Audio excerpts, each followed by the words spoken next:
From 1979 to 2015, the people of China were limited to only one child. This contentious policy was implemented to control the birth rate and overpopulation. According to Telegraph, more than 500 million birth control procedures, including at least 336 million abortions, have been performed under the one-child policy. Many of these abortions were sex-selective. In Chinese society, males were generally desired over females because a son usually became the caretaker for his aging parents. Today, China has one of the world's most unbalanced gender ratios, and it faces a generation of men who will likely be unable to find wives.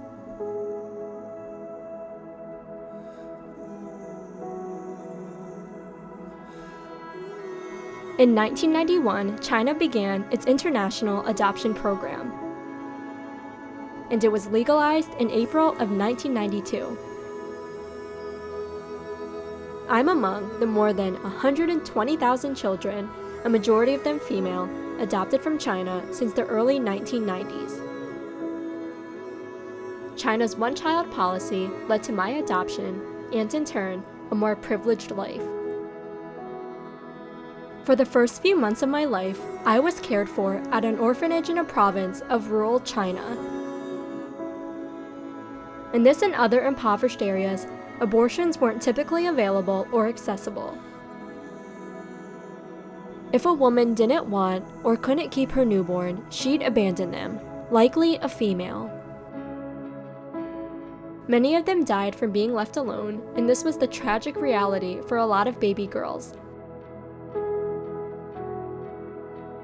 I can't describe the hole in my heart that's aching for the millions of unborn babies that were aborted and for the millions of newborn babies that were abandoned. Their right to life was unfairly ripped away. Because of China's one-child policy, and because I'm a female, I'm not supposed to be here today. As a former female fetus who wasn't favored to be born, I can definitely say that I'm on a mission to be a part of a culture that upholds and defends the right to life. And that's why I'm speaking up for the unborn in America, the country where I was raised in. In America, nearly 3,000 children are slaughtered in the womb every day. A third of our generation is missing since Roe v. Wade.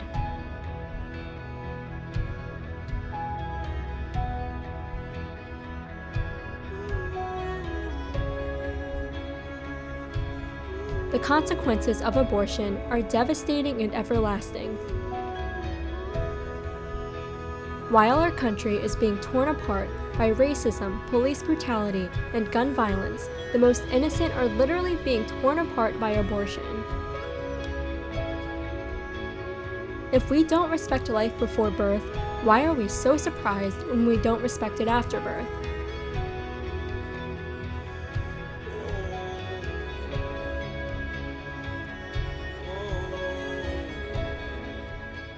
Abortion is not human rights. What good are human rights if you're denied the right to humanity?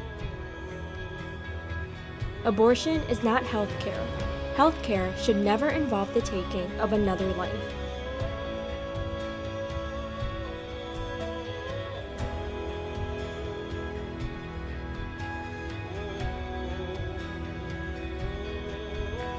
The pro-life movement can't just be limited to the unborn. It also has to be about listening to the very real concerns of both women and men facing an unplanned and unwanted pregnancy. And it has to be a movement of hope and healing for the post-abortive. The unborn, women, and men deserve better than abortion. That means better information, better resources, better education, and better policies. Women and men need to know about the crisis pregnancy centers wanting and waiting to offer their emotional and financial support. and they need to know there are many individuals and families in America wanting and waiting to adopt. Adoption saved and changed not only my life, but the lives of those close to me, and it can save and change the lives of so many others. There's always another better option, and that's why I'm pro-life.